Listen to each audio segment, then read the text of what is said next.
Allowance kaki tangan dan bekas anggota kemas dinaikkan.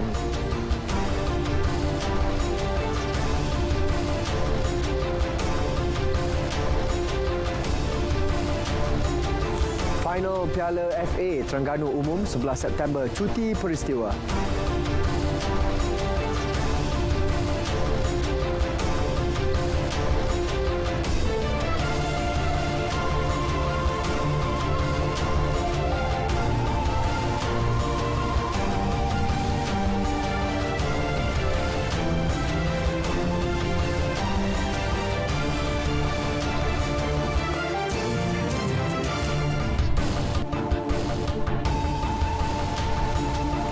Assalamualaikum dan salam keluarga Malaysia. Saya Syed Samsudin. Berita Wilayah Ahad 28 Ogos 2022 membawakan laporan terkini dari seluruh negara. Lintas langsung dari Selangor, Sarawak dan Sabah mengisi paparan petang ini. Terus setia sejam bersama kami.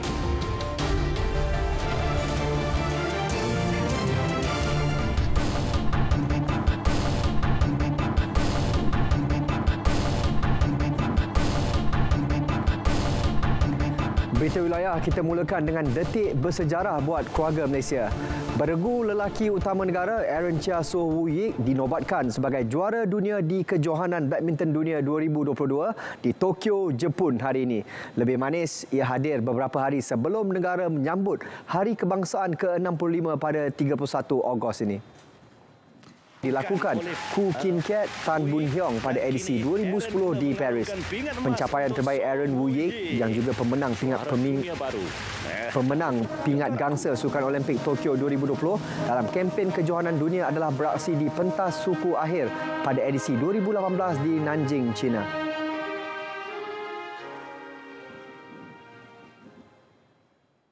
Allowance pembantu pemaju masyarakat sukarela kemas dinaikkan kepada RM800 berbanding kadar semasa RM500. Turut dinaikkan bantuan sara hidup ahli persatuan bekas anggota kemas daripada RM300 kepada RM500 sebulan. Berita gembira buat kaki tangan Jabatan Kemajuan Masyarakat Kemas itu diumumkan Perdana Menteri Datuk Seri Ismail Sabri Yaakob pada Majlis Perhimpunan Perdana Sambutan 60 tahun Kemas.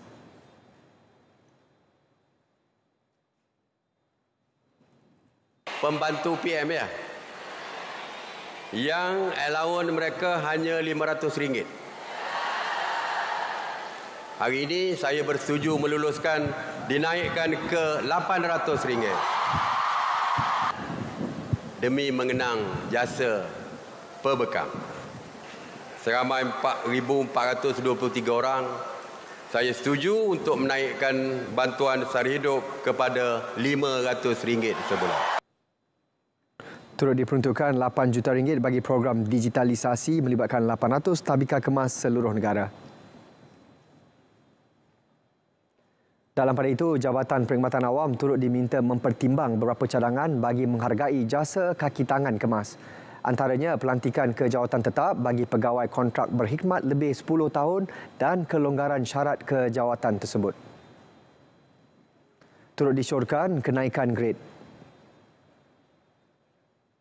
Memberi 2 grade kenaikan pangkat bagi skim-skim perkhidmatan iaitu penolong pegawai pembangunan masyarakat Tabika Taska dan pembangunan kemahiran dan komuniti grade 29 kepada grade 32 dan grade 38. Pembantu pembangunan masyarakat daripada grade S19 kepada 2 grade S22 dan S26. PKD grade 38 ke grade 41. Pengarah negeri daripada 48 ke 52. Di KPPA ini merupakan permohonan yang saya sokong permohonan mereka ini. Jadi ambillah tindakan segera. Projek Rintis Program Basmi Miskin Tegar Keluarga Malaysia BMTKM fasa pertama Jun lalu berdepan beberapa cabaran sebelum pelaksanaannya lancar. Antara cabaran yang telah dikenal pasti termasuk kesesuaian program untuk dilakukan oleh kumpulan sasar iaitu golongan miskin tegar bagi meningkatkan taraf hidup mereka. Menteri di Jabatan Perdana Menteri Ekonomi Datuk Seri Mustafa Mohamad berkata cabaran lain yang dihadapi adalah melibatkan status Ketua Isi Rumah KIR Miskin Tegar yang dinamik, pemilihan aktiviti ekonomi yang kurang sesuai, model pelaksanaan projek yang kurang mampan serta penyertaan rakan strategik yang masih rendah. Projek rintis BMT-KM tersebut 80 lokaliti rintis di seluruh negara dengan membabitkan kira-kira 2,500 KIR bermula Jun lepas. Kita bincang kajian negeri, alhamdulillah kita dah dapat kaedah untuk selesaikan masalah. Beberapa isu yang kita hadapi sebelum ini kita akan dapat selesaikan, ya. Jadi kita akan pantau dari segi setiap bulan pendapatan sama ada meningkat atau tidak, ya. Dan kesemuanya ini yang bantu kita ialah pihak ICRDC lah, dan ICRDC membantu di Kelantan, Terengganu, Pahang dan sebahagian daripada Johor, ya. Beliau bercakap pada sidang media di Kota Baru. Mengulas lanjut, Datuk Seri Mustafa berkata fasa kedua BMT-KM dijangka bermula pertengahan September 2022 di 100 lokaliti lagi dengan pembabitan seramai 5,000 KIR Miskin Tegar, manakala fasa 3 pula akan dilancarkan Disember tahun ini.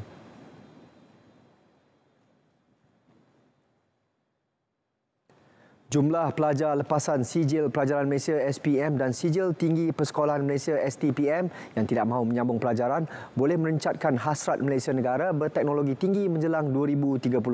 Sehubungan itu, Kementerian Sains, Teknologi dan Inovasi MOSTI meminta Akademi Sains Negara melaksanakan kaji selidik bagi mendapatkan data tepat, seterusnya mengesahkan perkara dimaklumkan Jabatan Perangkaan itu. Menteri MOSTI Datuk Seri Dr. Adam Baba berkata hasil kaji selidik akan dibentang kepada kerajaan untuk tindakan susulan. Kerana kalau dia menunjukkan angka 70% tidak minat untuk menyambungkan pelajaran, ia merupakan satu kerugian kepada negara kita. Jadi langkah-langkah selanjutnya perlu kita laksanakan supaya perkara ini tidak menjadi bebanan awal untuk kita melahirkan generasi berteknologi tinggi, dan juga minat terhadap bidang sains, teknologi dan inovasi. Beliau berkata demikian kepada pemberita selepas merasmikan Karnival Sains, Teknologi Kejuruteraan dan Matematik STEM Merdeka Minggu Sains Negara Keluarga Malaysia 2022 di Kota Tinggi. Persiapan sambutan Hari Kebangsaan, Ketua Setiausaha Kementerian Komunikasi dan Multimedia Datuk Seri Mohamad Mentek berpuas hati dengan komitmen dan semangat ditunjukkan semua kontingen sepanjang raptai Hari Kedua Hari Kebangsaan 2022. Jelas beliau, banyak penambahbaikan telah dibuat selain jumlah penyertaan turut bertambah berbanding semalam. Untuk persembahan hari ini, saya amat berpuas hati dengan komitmen telah ditunjukkan oleh semua kontingen yang terlibat dengan semangat yang tinggi, dan juga kita lihat mereka lebih bersungguh-sungguh hari ini berbanding dengan semalam. Kita lihat ada banyak penambahbaikan hari ini berbanding dengan semalam. Segala kelemahan-kelemahan yang kita lihat semalam telah dapat dibaiki hari ini. Dan jumlah penyertaan pun bertambah. Kalau kita tengok semalam ada beberapa kontingen yang tidak apa ramai, kita lihat hari ini lebih ramai daripada semalam. Jadi semangat yang ada pada setiap kontingen, khususnya pelajar-pelajar sekolah kita pada hari ini lebih baik daripada semalam. Beliau berharap keluarga Malaysia yang tinggal di sekitar Lembah Kelang akan turun beramai-ramai di Dataran Merdeka bagi memeriahkan sambutan Hari Kebangsaan. Selain pelbagai pengisian menarik, sempena sambutan dapat menghiburkan penonton bukan sahaja di Dataran Merdeka tetapi juga yang menonton di rumah. Menjelang perlawanan akhir Piala FA 2022, Terengganu FC bertemu JDT 10 September depan. Kerajaan negeri mengisytiharkan 11 September sebagai cuti peristiwa bagi negeri Terengganu. Menteri Besar Datuk Seri Dr. Ahmad Samsuri Mohtar berkata ia bagi memberi keselesaan perjalanan pulang daripada menyaksikan perlawanan akhir di Stadium Bukit Jalil pada 10 September akan datang. Dalam satu hantaran di Facebooknya, beliau berharap susun dan atur perjalanan pulang tidak dibuat tergesa-gesa kerana ruang masa yang ada masih panjang. Kerajaan negeri juga berharap para penyokong Terengganu FC agar mengutamakan keselamatan diri dan tidak terlibat dengan sebarang insiden yang tidak diingini. Pada masa sama, sentiasa menunjukkan akhlak dan adab yang baik ketika menyaksikan perlawanan itu. Beliau juga berharap semua pemain pasukan TFC dapat memberi fokus maksimum dan mempersembahkan aksi terbaik sekaligus merealisasikan harapan membawa pulang Piala FA diiringi ribuan penyokong ke Terengganu.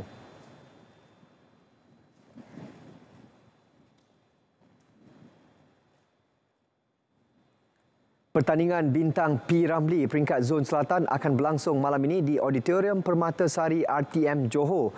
Menyaksikan 12 peserta termasuk pasangan duet masing-masing merebut slot ke pertandingan akhir Oktober nanti. Perkembangan lanjut di Johor terus bersama Anas Muhammad Nur. Silakan Anas.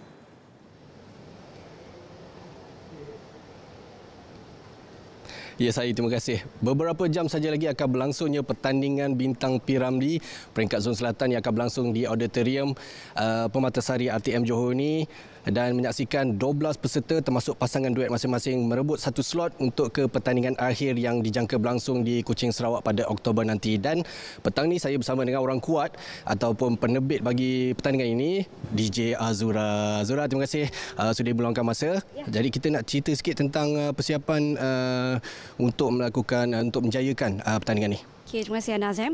Kita dah mulakan sebulan yang lalu dan sekarang ni kita dah all out. 5 hari sebelum tu kita dah all out dan tunggu masa je untuk live malam ini pukul 9 malam.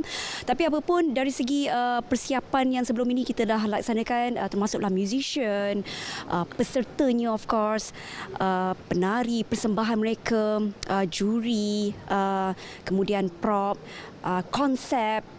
Itu semua insyaAllah lah semuanya dah get ready untuk beri yang terbaik saja kepada penonton yang menonton. Baik, kita tahu ada 12 peserta termasuk pasangan duet, tapi satu slot saja untuk mewakili Zon Selatan.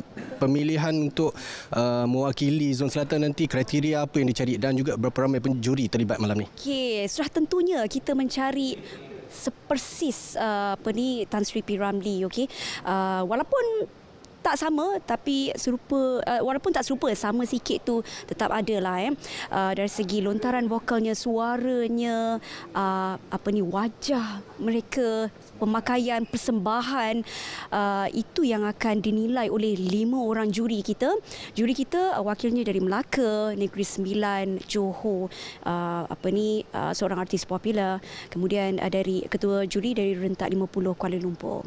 Baik Zura, kalau ada penonton yang tak dapat hadir ke auditorium malam ni, ada tak medium lain yang mereka boleh gunakan? Okey, mereka boleh tengok kami menerusi FB Live Johor FM, okey, dan Negeri Melaka, Negeri Sembilan juga akan ada FB Live untuk program ini. Jadi anda kena tonton dan juga menerusi YouTube juga, dan di Radio Johor FM secara langsung selama 2 jam. Begitu juga dengan Negeri Melaka dan juga Negeri Sembilan. Jadi anda boleh dapatkan medium-medium tersebut untuk anda tengok kami dan mengetahui siapakah juara satu saja pasangan yang akan mara ke peringkat akhir pada bulan 10 nanti di Kuching, Sarawak.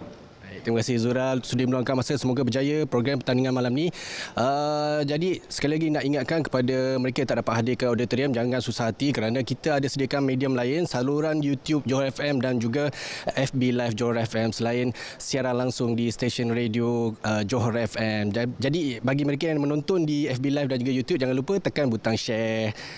Sekian dulu dari Auditorium Permatasari RTM Johor petang ni. Kembali dulu kepada Sahi. Terima kasih Anas. Kementerian Pembangunan Usahawan dan Koperasi KUSKOP komited menyediakan pakej pembiayaan khas bagi perniagaan yang dijalankan secara dalam talian. Menterinya Tan Sri Noor Omar berkata ia bagi menggalakkan lagi usahawan dalam negara terutama di negeri Sabah untuk mentransformasi perniagaan mereka. Tan Sri Noor berkata bagi negeri Sabah seramai 988 usahawan telah mendapat bantuan bernilai hampir 3 juta ringgit. Selain inisiatif sedia ada, kerajaan juga prihatin terhadap usahawan yang terkesan bencana banjir bagi membolehkan mereka bangkit semula meneruskan perniagaan. Tan Sri Noor berkata demikian dalam ucapannya sempena Karnival Usahawan dan Koperasi Keluarga Malaysia di Putatan. Teks ucapan beliau dibaca Setiausaha Politiknya Datuk Kamaruzaman Johari. Dalam majlis itu, KUSKOP menerusi agensi-agensinya turut menyampaikan bantuan dan pembiayaan kepada usahawan dan koperasi di negeri Sabah. Bercakap kepada pemberita selepas itu, Pengerusi Eksekutif Suruhanjaya Koperasi Malaysia SKM, Datuk Zazali Harun berkata, Karnival sehari itu mendapat sambutan menggalakkan.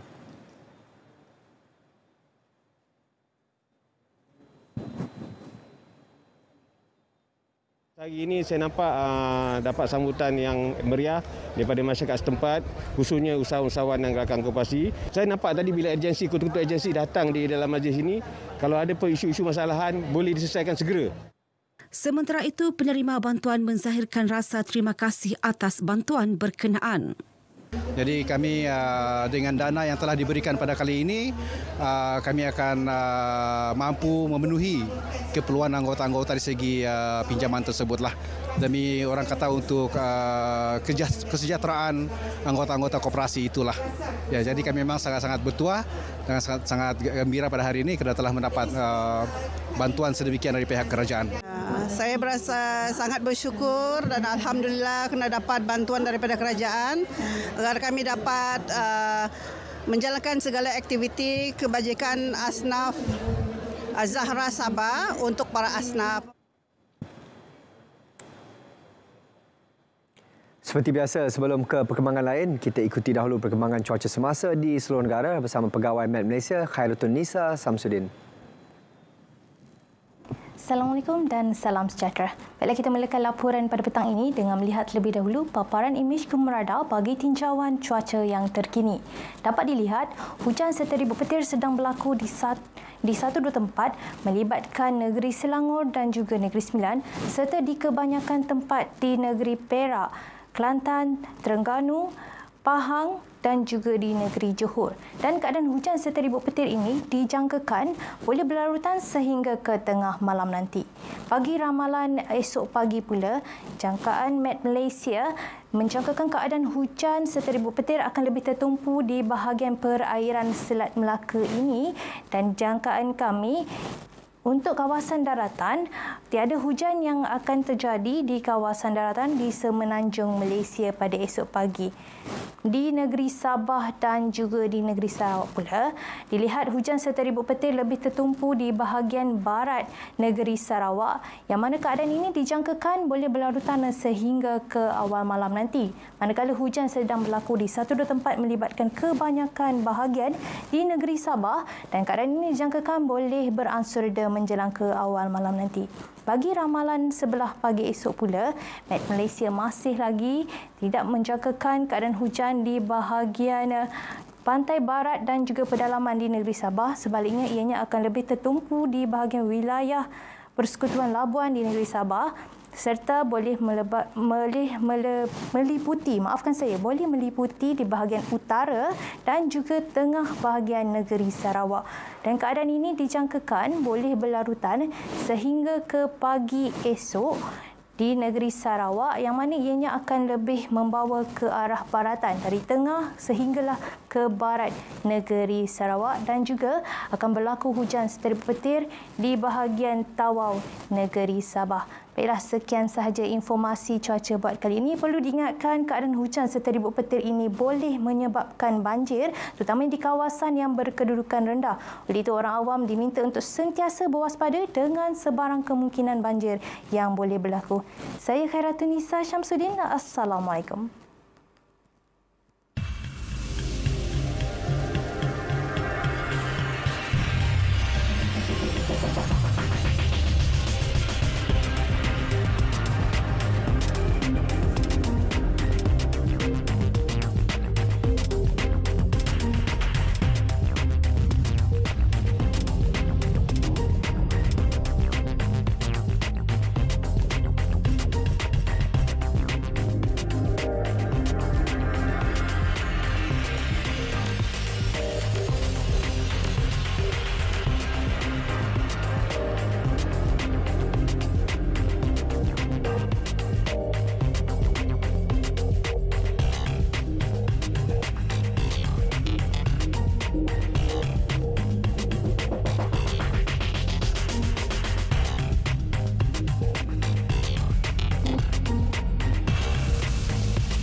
Perbarisan dan Perarakan Hari Kebangsaan 2022 31 Ogos 2022 Rabu bermula pukul 7 pagi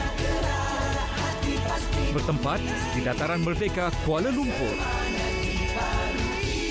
Orang ramai dijemput hadir.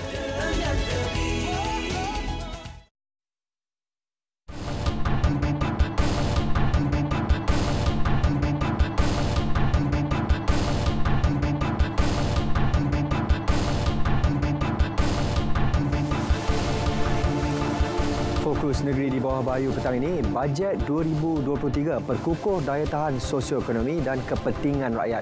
Butiran lanjut, kita langsung bersama Anisia Dowles di Kota Kinabalu. Teruskan, Ann. Ya, sahih. Kerajaan akan memastikan bajet 2023 yang akan dibentang Oktober depan memberi fokus kepada memperkukuh daya tahan sosioekonomi dan kepentingan rakyat. Penyediaan bajet luar jangka susulan ketegangan geopolitik negara yang dilihat berterusan juga diberi tumpuan.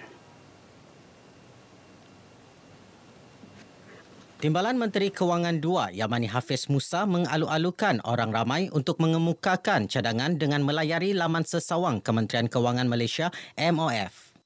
Kita mendapat banyak pandangan melalui online dan melalui paper. Bajet ini kita kena pastikan bukan saja kita kena jaga rakyat kita daripada daya tahan sosioekonomi, tapi kita juga kena sediakan bajet untuk kejutan-kejutan luar, di mana ketegangan geopolitik itu kita rasa akan berterusan di masa-masa akan datang dan kita kena ambil kira juga. Beliau bercakap kepada RTM dalam program Jelajah Bajet 2023 MOF di Api-Api Night Food Market Kota Kinabalu. Sempena jelajah ini, Yamani Hafiz turut mendapatkan maklum balas bajet 2023 daripada lebih 60 penjajah. Golongan wanita disaran merebut peluang pembiayaan mikro yang disediakan kerajaan untuk memulakan perniagaan. Ketika ini, kerajaan menyalurkan 11.8 juta ringgit kepada Yayasan Usaha Maju untuk membantu golongan wanita B40 yang memerlukan modal bagi mengusahakan kegiatan ekonomi yang boleh menjana pendapatan. Menurut Pembantu Menteri Kewangan, Datuk Nizam Abu Bakar Titingan, pembiayaan tersebut turut membantu peniaga kecil-kecilan, petani, penternak, nelayan dan usahawan yang ingin mengembangkan lagi perniagaan. Beliau yakin menerusi pembiayaan sedemikian secara tidak langsung dapat membantu kerajaan dalam mencapai misi Sifar Miskin Tegar 2025. Saya berharap agar usahawan-usahawan wanita dan mereka-mereka yang masih dikategorikan sebagai miskin dan menghadapi kesukaran supaya bolehlah memohon segala kemudahan-kemudahan yang disediakan oleh kerajaan, sama ada daripada Amanah Ikhtiar Malaysia ataupun Yayasan Usaha Maju. Datuk Nizam yang juga adun apas ditemui RTM selepas merasmikan Anugerah Cemerlang Amanah Ikhtiar Malaysia Blok Bandar 2022 di Tawau yang dihadiri lebih 300 ahlinya. Rakyat diminta mengambil inisiatif sendiri untuk membeli jalur gemilang untuk dikibarkan di rumah, premis maupun kenderaan bagi menyemarakkan lagi sambutan Bulan Kebangsaan. Sikap menunggu diberi bendera percuma oleh agensi kerajaan atau badan bukan kerajaan NGO untuk dikibarkan seharusnya dikikis. Menurut Adun Lumadan Ruslan Muharam, sikap seumpama hanya memberi gambaran negatif selain tidak menghargai perjuangan terdahulu yang bertarung nyawa mendapatkan kemerdekaan negara tercinta daripada pihak penjajah. Marilah kita kibarkan jalur gemilang, tanda kasih dan sayang kita kepada negara dan tanda penghargaan kita kepada pemimpin-pemimpin dan pasukan keselamatan yang terkorban, yang berjuang atas dasar untuk memerdekakan negara kita. Ayo, mari kita kibarkan jalur gemilang sempena dengan Hari Kebangsaan pada tahun ini, tahun 2022. Beliau bercakap kepada RTM semasa majlis sambutan Hari Kebangsaan 2022 anjuran Jawatankuasa Tagal Kampung Karangan di Beaufort. Program antara lain bertujuan menyemarakkan lagi sambutan Bulan Kebangsaan selain memberi pendedahan kepada golongan muda, terutama pelajar sekolah, mengenai erti kemerdekaan. Pelajar lepasan sekolah diminta memberi fokus dan memilih bidang pengajian yang bersesuaian dengan keputusan mereka. Ia penting bagi memastikan bidang yang dipilih bertepatan dengan minat selain sesuai dengan keperluan tenaga kerja ketika ini. Adun Klias Datuk Isnin Aliasni turut menyarankan mereka mencuburi bidang kemahiran sesuai dengan perkembangan revolusi industri 4.0 yang mengutamakan kemahiran dan kepakaran menggunakan teknologi.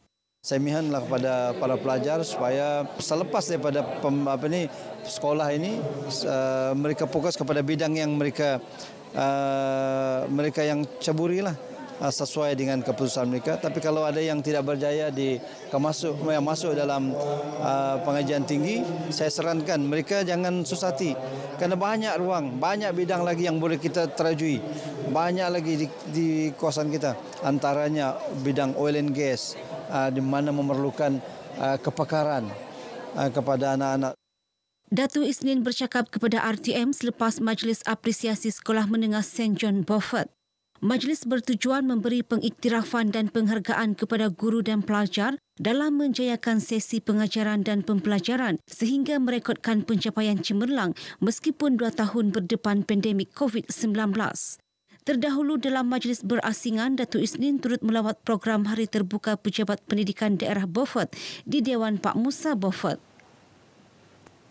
4 projek pembangunan infrastruktur Kementerian Pelancongan Seni dan Budaya MOTEK melibatkan peruntukan 17 juta ringgit dibangunkan di Kinabatangan. Projek membabitkan pembinaan Perpustakaan Negeri Sabah Cawangan Kinabatangan, pembangunan infrastruktur pelancongan pendidikan di Pusat Pemulihan Gajah Pigmi, pembangunan eko pelancongan Gua Gomantong dan naik taraf inap Desa Misowalai.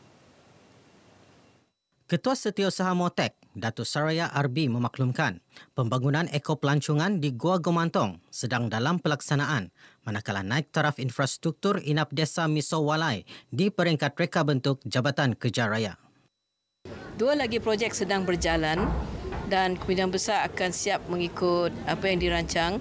Namun begitu ada sedikit kelewatan disebabkan semasa MCO ada sekatan-sekatan menyebabkan kedua-dua projek berkenaan masih lagi terus dibinalah dan dilaksanakan. Beliau ditemui pemberita selepas merasmikan Perpustakaan Negeri Sabah Cawangan Kinabatangan. Sementara itu, Setiausaha Tetap Kementerian Sains, Teknologi dan Inovasi KSTI Zainuddin Aman berkata, KSTI sedang melaksanakan projek pembinaan bangunan perpustakaan baharu di Kunak dan Tenem dan merancang membina perpustakaan di Kota Marudu. KSTI juga akan membangunkan sudut sains di Perpustakaan Keningau dengan kos 3 juta ringgit selain bekerjasama dengan Petronas bagi mewujudkan sudut reka cipta dikenali Makerspace di Perpustakaan Negeri Cawangan Sandakan dan Tawau. Ini sebahagian daripada perkongsian dalam pembangunan modal insan antara Kerajaan Negeri Sabah, Kementerian Sains, Teknologi dan Inovasi dan juga Petronas. Dan inilah antara usaha kita supaya pustakaan-pustakaan di negeri Sabah ini akan kita semarakkan dengan pembinaan sudut-sudut sains supaya kita dapat menyemarakkan lagi semangat para pelajar untuk mengikuti program berkaitan dengan sains. Baik, sekian perkembangan dari Sabah petang ini. Untuk lebih banyak berita dalam negeri, kembali bersama Sahi di Angkasa Puri. Sahi, silakan. Terima kasih, Anne.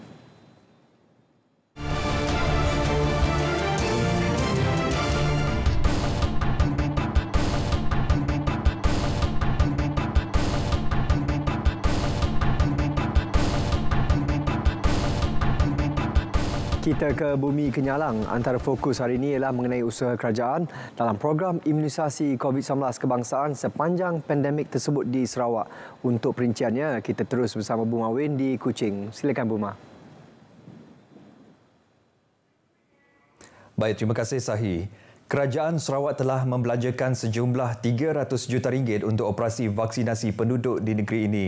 Timbalan Premier Datuk Amar Douglas Sugambas mendedahkan kos tersebut merangkumi pelbagai aspek perkhidmatan sokongan yang diperlukan oleh petugas kesihatan sepanjang program imunisasi COVID-19 kebangsaan di Sarawak.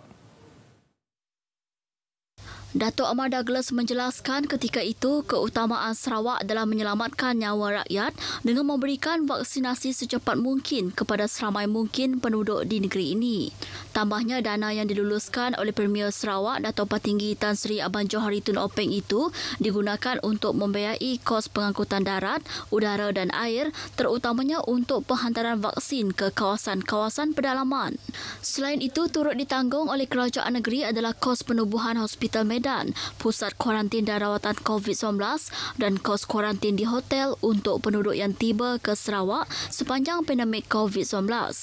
Dana itu juga untuk membiayai kos ujian calitan COVID-19 yang perlu dilakukan dengan segera, terutama apabila kes semakin meningkat ketika itu.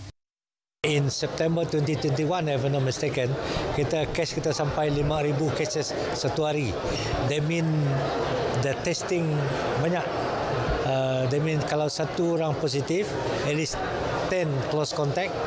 Imagine we have to do the testing. So that test also we pay. We send to some of the tests sent to KL. Some are doing a private sector di sini.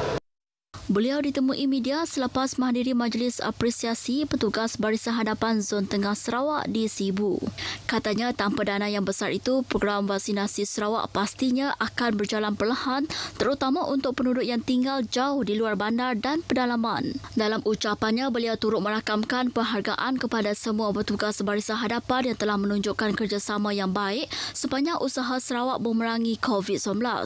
Majlis itu dihadiri lebih 1,000 petugas Barisan Hadapan daripada pelbagai agensi kerajaan di kawasan wilayah Tengah Sarawak. Keputusan berhubung nama yang dicadangkan oleh Kerajaan Sarawak sebagai wakil negeri ini dalam Lembaga Hasil Dalam Negeri LHDN dijangka akan dimuktamadkan tidak lama lagi. Timbalan Menteri di Jabatan Premier Sarawak Undang-Undang MA 63 dan Hubungan Negeri Persekutuan Dato' Sharifah Hasidah Said Aman Ghazali berkata, perkara tersebut akan dibincangkan pada mesyuarat Majlis Khas Perjanjian Malaysia 1963 MA 63 yang akan bersidang dalam masa terdekat.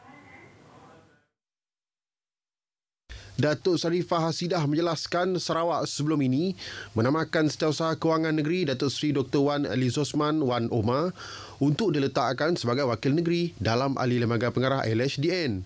Katanya, nama calon berkenaan dikemukakan oleh kerajaan negeri berdasarkan laporan jawatankuasa antara kerajaan yang memerlukan wakil dari Sarawak dilantik ke badan berkanun itu.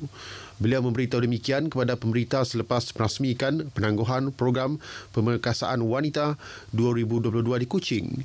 Menjelas lanjut, Datuk Sharifah Hasidah berkata tuntutan lain termasuk pemberian geran khas di bawah perkara 112D, Perlembagaan Persekutuan, komposisi yang lebih besar di peringkat Dewan Rakyat selain takbiran Badan Kehakiman akan terus diperjuangkan. Beliau juga ahli Dewan Undangan Negeri Semariang turut menegaskan perbincangan mengenai tuntutan Kerajaan Sarawak juga berjalan dengan lancar selain perkembangan terkini mengenai usaha tersebut yang akan diumumkan oleh Premier Sarawak Datuk Patinggi Tan Sri Abang Johari Tonopeng dari semasa ke semasa. Baik, Gabungan Parti Sarawak GPS tiada masalah sekiranya pilihan raya umum PRU ke-15 diadakan dalam masa terdekat. Ahli Parlimen Santubong Datuk Seri Wan Junaidi Tuanku Jaafar menjelaskan cepat atau lambat pilihan raya diadakan, ia tidak memberi perbezaan kerana akhirnya PRU ke-15 tetap akan diadakan. Dan yang bahawa Perdana Menteri pun bukan dia seorang saja. Serah dengan yang dulu yang Pertuan Agong, kalau dulu Pertuan Agong kata janganlah dulu kawan, banyak masih perkara belum settle lagi. Dia boleh sanggup tu. Undang-undang ada di tangan dia. Datuk Seri Wan Junaidi yang juga Menteri di Jabatan Perdana Menteri Parlimen dan Undang-Undang berkata apa yang penting adalah khidmat wakil rakyat kepada rakyat perlu dilaksanakan dengan sempurna dan bukannya hanya berpolitik. Beliau bercakap kepada media selepas Majlis Kenduri Rakyat Kampung Bako, Kuching. Mengulas mengenai pelaksanaan rang Undang-Undang Anti Lompat Parti, jelasnya Yang di-Pertuan Agong memerlukan masa untuk meneliti dan memperkenankan RUU tersebut. Program Pendidikan dan Latihan Teknikal dan Vokasional TVET di bawah Kementerian Pembangunan Luar Bandar perlu dilaksanakan dengan lebih banyak termasuk di Sarawak. Timbalan Menteri Pembangunan Luar Bandar Dato' Hasbi Habibullah berkata, langkah itu penting bagi memperkasakan bidang itu selain melahirkan lebih ramai belia berkemahiran di negeri ini. Untuk itu, Dato' Hasbi menjelaskan pihak kementerian akan berbincang dengan agensi-agensi di bawahnya bagi memperluaskan lagi program TVET di Sarawak seperti yang ada di Semenanjung. Yang saya ingin nak berbincang dengan menteri di kementerian saya lah, kalau boleh nak bawa juga TVET di bawah agensi ke Sarawak.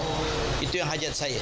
Selain daripada TVET yang ada di Sarawak sekarang di peringkat negeri, dan juga seperti Giat yang sudah ada Giat Mara dan tapi tambahan lagi daripada agensi-agensi sebab banyak di Semenanjung agensi-agensi ini punya TVET-TVET-nya sendiri, kolej-kolejnya sendiri untuk membantu kita bersama-sama. Beliau dalam pada itu, usaha itu dapat direalisasikan bagi membolehkan pendidikan TVET terus berkembang dalam usaha melahirkan tenaga kerja berkemahiran tinggi yang akan menyumbang kepada pembangunan negeri. Beliau menyatakan demikian kepada media selepas perasmian sambutan Hari Belia Negara peringkat bahagian di Dewan Suara Limbang. Penglibatan ibu bapa dalam setiap aktiviti anak-anak penting sebagai kesinambungan pembelajaran dan pengajaran di sekolah. Timbalan Menteri Wanita, Kanak-kanak dan Kesejahteraan Komuniti, Datuk Roza Yunus berkata dengan sokongan seumpama itu, anak-anak mampu membantu kecemerlangan pembelajaran termasuk anak-anak istimewa. Kita nak ibu bapa kita juga untuk turut serta dalam menyokong apa yang dilakukan oleh anak-anak kita, ya.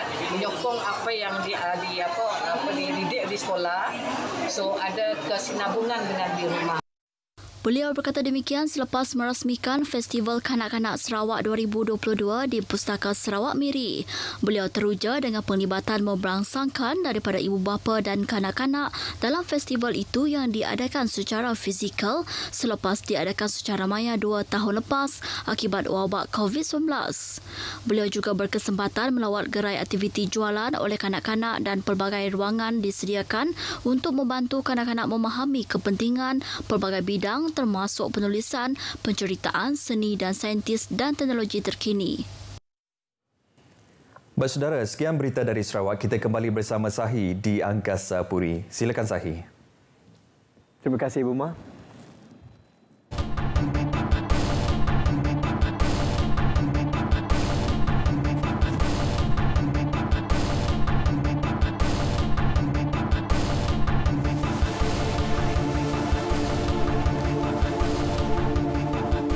Larangan penggunaan plastik telah dikuatkuasa di salah satu kawasan di Shah Alam. Untuk perinciannya, kita langsung ke Selangor bersama Samsia Samsi. Silakan Sam.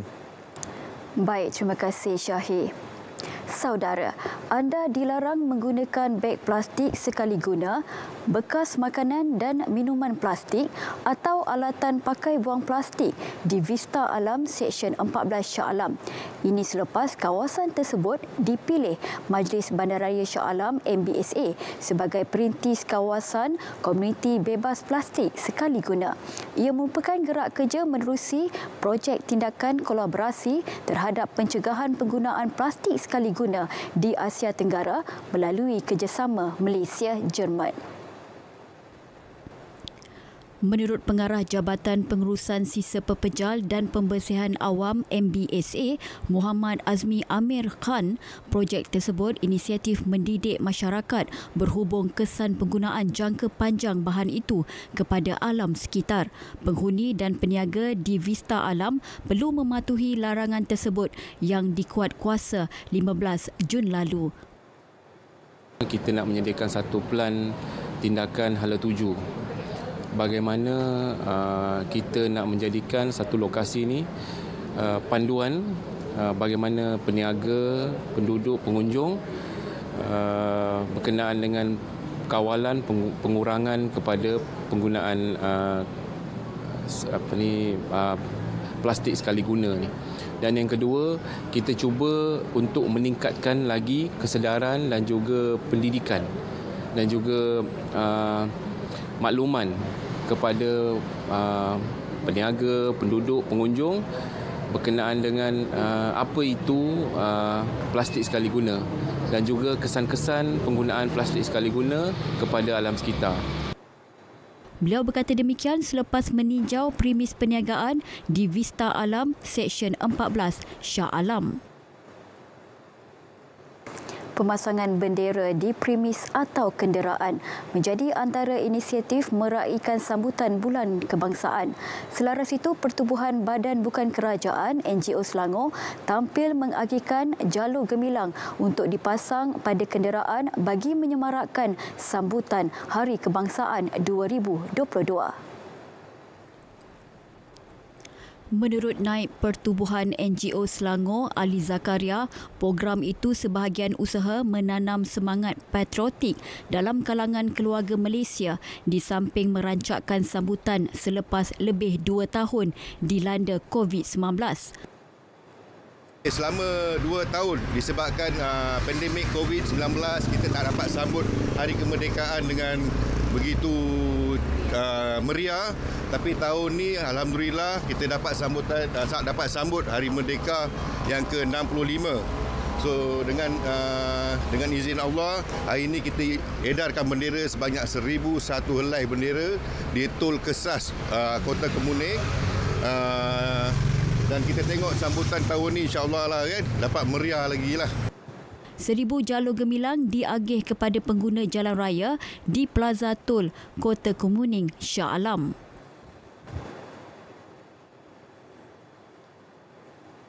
Tiada denda dikenakan, sebaliknya pendekatan mendidik dilaksana selain menggalakkan premis perniagaan di sekitar Petaling Jaya mengibarkan jalur gemilang sempena Hari Kebangsaan.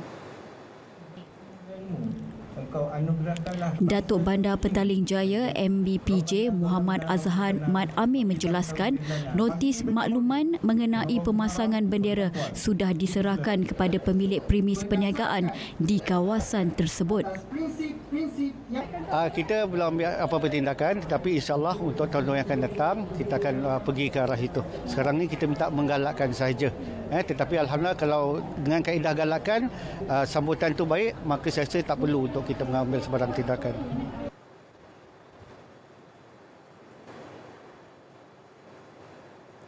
Laporan itu mengakhiri lintas langsung dari Selangor. Kembali semula bersama Sahi. Sahi teruskan. Terima kasih Sam. Putu Mayam Jalur Gemilang antara tarikan Pasar Tani Laman Niaga Komuniti Bandar Baru Bangi, Selangor. Inisiatif mengubah 800 keping makanan itu kepada bendera negara antara pengisian kempen Kibarkan Jalur Gemilang Nasional FM bersama Lembaga Pemasaran Pertanian Persekutuan Fama sekaligus menyemarakkan semangat kemerdekaan dan cintakan tanah air. Pengurus Nasional FM Salbiah Muhammad Sharif berkata penganjuran program bertujuan menyemarakkan semangat patriotik dalam pendengar khususnya generasi muda.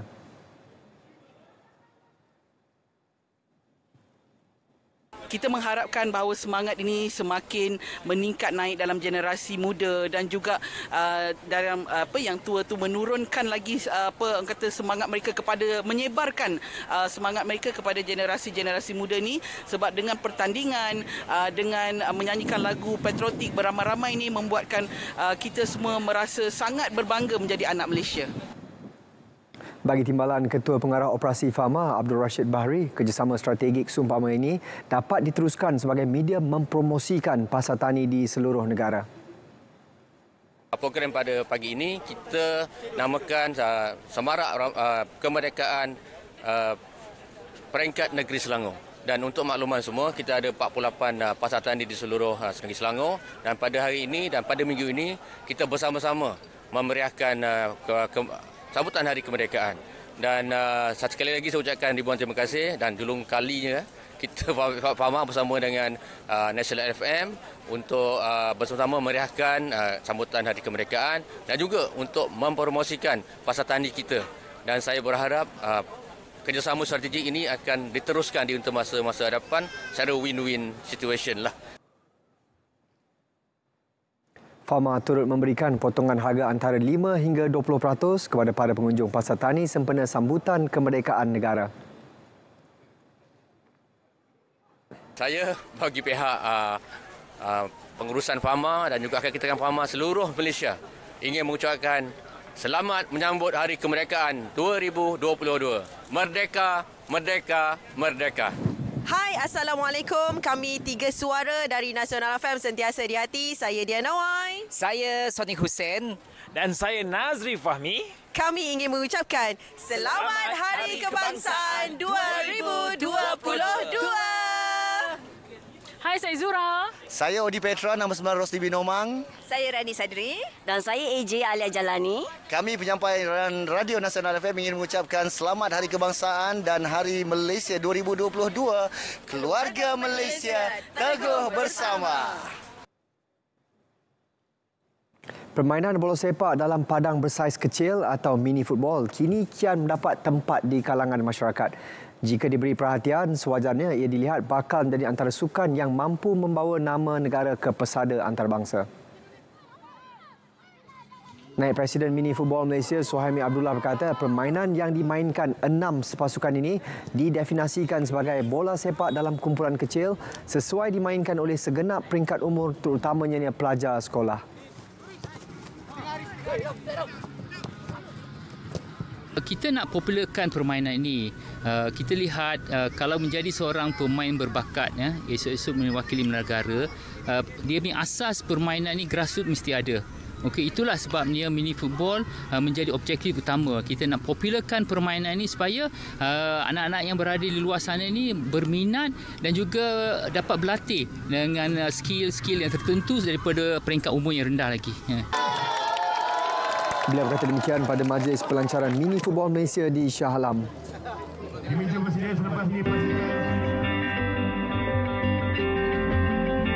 Marilah kita sama.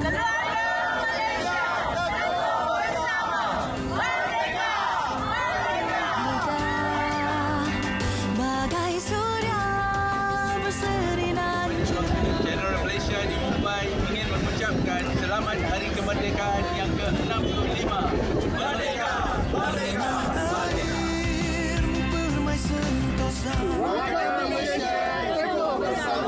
Merdeka!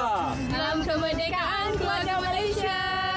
Keluarga Malaysia. Ingin mengucapkan selamat Hari Kemerdekaan ke-65. Keluarga Malaysia teguh bersama. Selamat Hari Kebangsaan dan selamat Hari Malaysia. Keluarga Malaysia teguh bersama.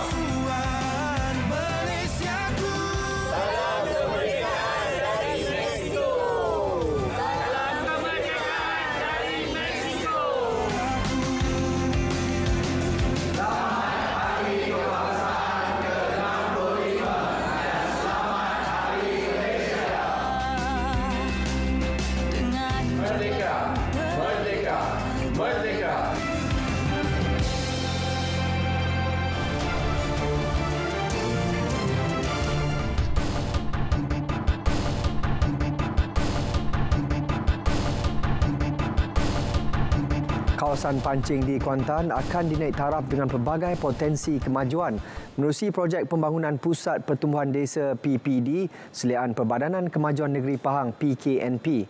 Menurut Timbalan Menteri Kewangan 1 Datuk Muhammad Shah Abdullah, 2.38 juta ringgit telah diperuntuk bagi pembangunan PPD pancing. Beliau menjelaskan proses pembangunan itu seiring pelaksanaan projek laluan rel Pantai Timur ECRL yang dijangka siap pada 2026.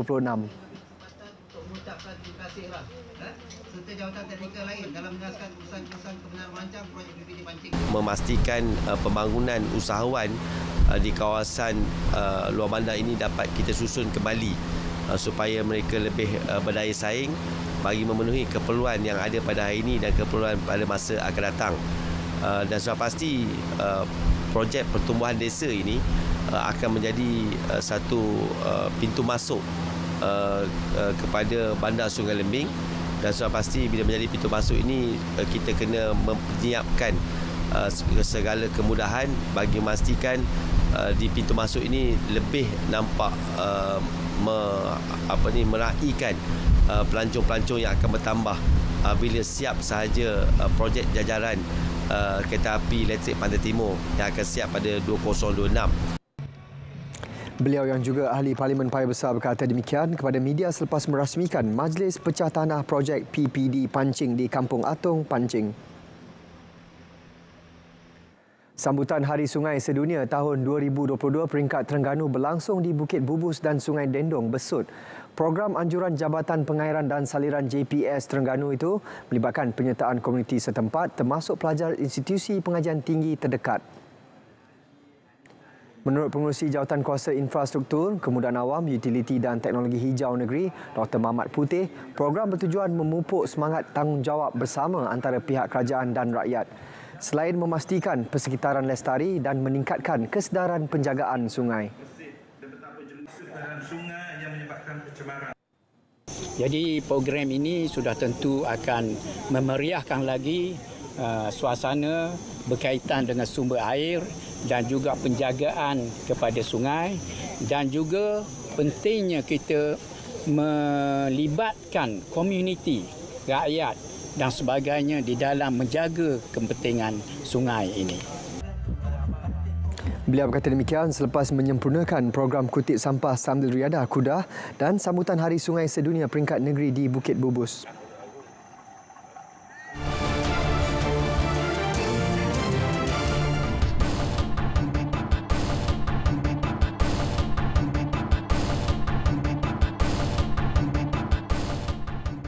Jabatan Kastam Johor merekodkan nilai sitaan hampir 5 juta ringgit menerusi 7 serbuan melibatkan minuman keras, rokok, air zam-zam palsu dan motosikal berkuasa tinggi bermula Jun hingga Ogos tahun ini. Pengarahnya Sazali Muhammad memaklumkan 2.8 juta ringgit daripadanya membabitkan minuman keras. Menurut beliau, 192,683 botol dan tin minuman keras diseludup dari China. Manakala 8 motosikal berkuasa tinggi tidak memiliki cukai kastam dibawa masuk dari Singapura. Sementara bagi kes air zam-zam, pemilik premis warga tempatan menjadikan kilang tidak berdaftar sebagai lokasi pembuatan minuman tersebut. Dia untuk lokal lah. Secara spesifiknya kat kedai mana tu kami tak tahu lagi lah. Tapi mengikut hasil daripada kesihatan, dia memang tujuannya untuk pasaran tempatan. Macam saya cakap tadi, kedai tu dah beroperasi dalam 6 bulan. Program Jualan Murah Keluarga Malaysia JMKM mendapat sambutan keluarga Malaysia termasuk peruncit di Negeri Sembilan yang disifatkan membantu keluarga Malaysia, khususnya mereka yang berpendapatan rendah membeli keperluan harian. Program ni sangat bagus untuk penduduk-penduduk golongan B40 lah, terutamanya sebab walaupun setiap pembelian ada limit dia, tapi yang amat bermakna untuk golongan-golongan yang B40 ni. Alhamdulillah banyak barang yang dah habis, lebih cepat daripada semalam. Ayam pun pukul 10 lebih dia dah habis lah. Pembeli pula melihat JMKM lebih efektif kerana pelaksanaannya di peringkat DUN yang lebih dekat dengan masyarakat. Benda ni baik sangatlah. Baik sangat dalam keadaan rakyat yang dah terbeban sekarang ni kan. Jadi maknanya bila kerajaan bantu ni, saya rasa pun bukan satu tempat di Negeri Sembilan ni, banyak tempat yang dibuat. Jadi ramai yang dapat menikmati kesan yang baik tu. Maknanya barang-barang pun banyak yang dibagi, direndahkan harga. Jadi bagi saya tu memang bagus sangatlah saya kata. Terima kasih pada pihak kerajaan lah yang mengadakan program macam ni. Terima kasih kepada pihak kerajaan khasnya dan kepada pihak JKM khususnya atas penurunan ataupun diskaun 20% yang telah dianugerahkan kepada kami rakyat Malaysia, khasnya golongan B40 macam saya ni, macam golongan berpendapatan rendah, khususnya yang telah terjejas akibat pandemik COVID-19 dengan penurunan harga barang-barang asas macam ni seperti beras, ayam, susu, biskut. Benda-benda tu, barang-barang tu amat kami perlukan dalam kehidupan seharian kami. Terima kasih kami ucapkan.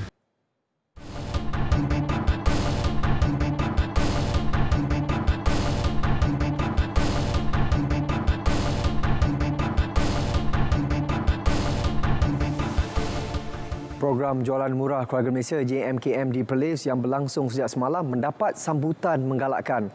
Program bagi peringkat negeri ini dilaksanakan di 15 lokasi terpilih dengan satu premis perniagaan bagi setiap kawasan Dewan Undangan Negeri.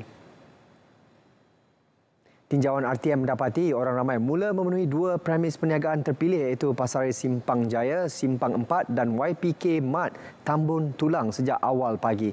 Sebanyak 16 jenis barangan ditawarkan dengan diskaun sehingga 20% atau lebih dari harga biasa dan antara barangan pilihan utama pengguna ialah beras, minyak masak, telur dan gula.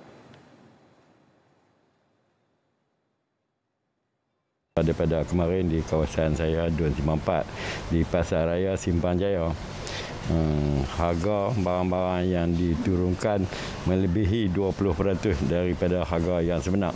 Dan saya tengok ada setengah-setengah tu sampai 3-40% kan. Jadi cukup seronoklah bagi para pengguna. Dia semua pangkat boleh dapat daripada atas sampai ke bawah. Jadi di samping tu saya mayu kepada semualah orang-orang kampung atau carilah tempat-tempat yang seperti ini kan. Pada kerajaan nak salurkan bantuan ni kepada kita. Terima kasih, alhamdulillah lah murah. Orang kampung ni seronoklah kan barang-barang murah ni. Kali pertama aku buat 2 hari dah kot nah.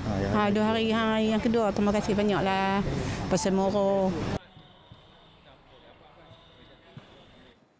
Bagi membincangkan Akta Penempatan Berkelompok GSA 1967 yang perlu disemak semula untuk pembinaan rumah generasi kedua Felda di Perak, Kerajaan Negeri akan mengadakan pertemuan dengan Jabatan Ketua Pengarah Tanah dan Galian JKPTG. Menteri Besar Perak, Datuk Seri Sarani Mohamad berkata, satu polisi baru perlu diwujudkan melibatkan kerjasama dan persefahaman antara Kerajaan Negeri, Felda dan JKPTG bagi menyelesaikan isu tersebut.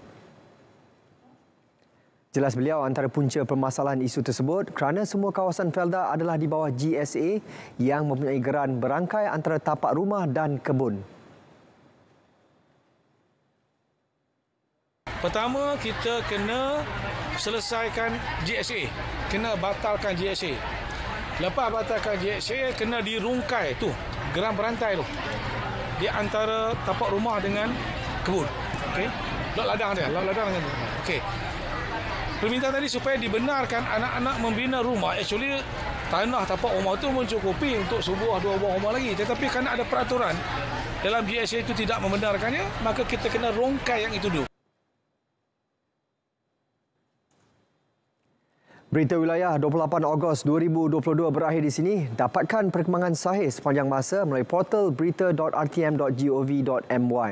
Juga semarakkan sambutan Bulan Kebangsaan dan marilah kita sama-sama kibarkan jalur gemilang. Saya Sahih Samsudin. Assalamualaikum dan salam keluarga Malaysia.